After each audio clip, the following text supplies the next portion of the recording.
Good morning, Sales Academy listeners, followers, podcast listeners, YouTube watchers, Facebook followers, and lurkers. Yeah, the lurkers. You know who you are. You just lurk away in the background every now and again, commenting. Listen, get involved. Get involved, because if you want anything in life, you've got to take action. All right. So stop lurking and take action. Get involved. Get in touch. Let's have a conversation. Let's engage and let's see where it takes us. It's that simple. So today, guys, morning, I wanted to share with you a principle. Today's conversation, today's musing is all about a principle that I first came across in my time in Action Coach.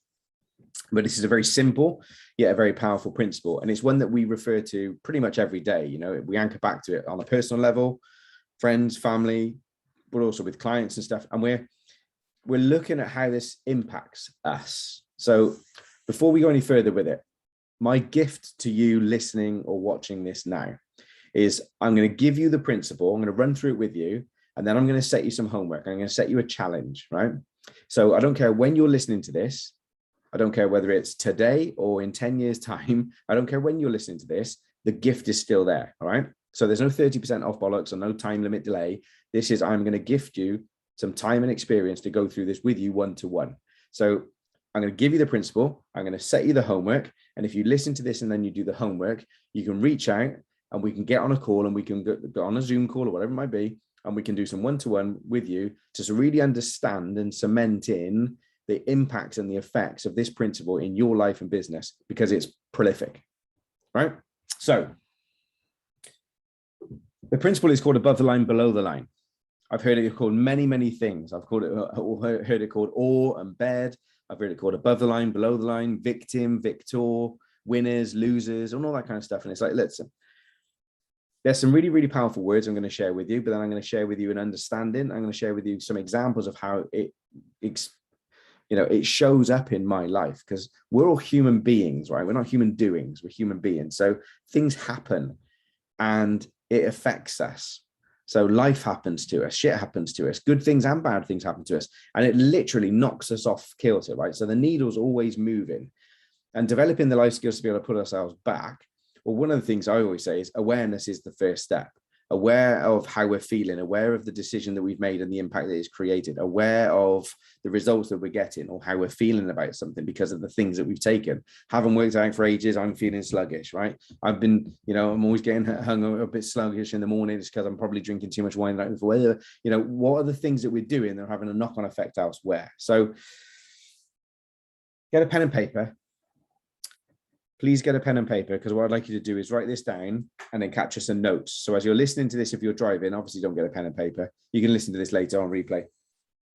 But I want you to think about it more than anything. So when you write stuff down, you emotionally connect to the pen, which is where it's really important, why I encourage you to write it down. But I want you to think about this if you are driving, right?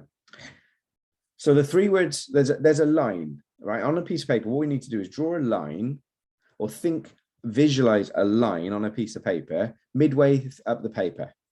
And then below that line, what we're going to do is we're going to write three words: blame, excuses, denial. Blame, excuses, denial. Those are the three words that live below that line. And then above that line, we're going to look at ownership, accountability, and responsibility. Ownership, accountability, responsibility. So I'll give you kind of different variations of this in terms of the experiences of how it shows up, but also how I explain it and stuff. And to start with, life is not as flat as that line, but that is really the lifeline. The line that you've drawn in the middle of the page, or you can visualize in your head, that's the lifeline, right? And we either live below that line or above that line, emotionally, mentally, physically, spiritually, above or below. So when I say things happen to us, it's like some things in life come along and they kind of feel like they've punched us in the stomach, and we're naturally, our shoulders are going to drop, our energy is going to drop, our ability to function is going to drop. Some of us don't even recognize that happens. Some of us do. Some of us do, and we know what to do to get ourselves back in a good state, get ourselves back to the optimum state. And some of us feel this happening, but don't know, or we haven't learned yet how to get ourselves back into that optimum state. So let's talk about the blame, excuse, denial stage first. This is kind of when anything happens in your life. And now think about this, guys. Like, who do you know? Your friends, family, support network, colleagues, clients. When anything happens in their life, they automatically drop below that line and they point the finger. Yeah, my business is struggling, but that's because of COVID. My business is struggling, that's because of the government and the bank rates and all this sort of stuff. But they just point the finger at everybody else rather than holding the mirror up to themselves and taking a level of accountability to go, okay, well, that's happened. What can I do? I'll come to that in a minute. But they just go to blame. And this becomes a habit, right? And they have a venting and a bump in the gums kind of scenario that they go through. You know, I don't dismiss the fact that some bumping of the gums, some processing, some moaning, some releasing, some gesticulating, so all that sort of stuff can actually play a part in helping some people process, especially if they're an external referencer, right? And it helps get this stuff out. So there's positives in this. But going below that line is something that we all do. We will naturally go to blame, right? We will more naturally go to excuses. Or if you're posh, you give the word reasons, right? Excuses why we didn't do things, excuses why I couldn't do that, or excuses why I haven't been able to finish this at a time. Or we make excuses or reasons. And then some of us will go to the level of, well, we just deny it even happened. We just know it's not ready to accept it, not playing. I'm going to sit on my ball. No, if I just do nothing, it will go away. That's such a man's response. Do nothing, right? Something happens, do nothing. We like to go to our nothing box and think things through and everything else. But if we do nothing, things settle down. So it's a very stereotypical problem-solving skill of a man is to do nothing, right? Women are looking at that going, how do you do nothing? We are like doing everything all of the time. So, and actually that's more feminine and masculine, not just men and women, right? So blame, excuse, deny. Who do you know? Who can you recognize? Who pops into your head as soon as you hear those words, right? Those behaviors. Somebody that automatically blames everybody else, never takes accountability, responsibility themselves. Somebody that's always looking at making excuses or reasons why they don't do things rather than actually doing the bloody things they need to do to get the kind of results they want, right? Or they just won't even accept it's happening. So that's below the line. Now, we all go there emotionally, mentally, physically. We will, because life hits us hard sometimes, right? But the key is to not unpack and live there. The key is to not move in. The key is to recognize that you're there and then go, okay, cool. What can I do about it? So let's go above the line. Let's look at those words above the line: ownership, accountability, responsibility. And this isn't about being, you know, the brightest, lightest person in the room and the kind of Tony Robbins-esque, as we're always motivated and always up. Because even Tony says he gets into a funk, you know, and if you haven't watched that video, go and watch How to Get Out of a Funk. It's a brilliant little video. But some people kind of emulate or try and emulate Tony, and they go with this whole like, everything's brilliant, everything's great. You know, you got these people on Facebook, guys. They're Facebook friends. Their children are eating vegan food from 3 months old and sleep through till like 12 midday. You know, come on, it's nonsense. We know it is. We know it is.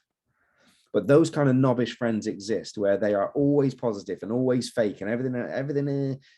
That's unrealistic. And that's not a healthy place to live. It's really not when it's that fake. The same as living under that line and living in a place of denial and moan and blame. And that's also not a healthy place to live.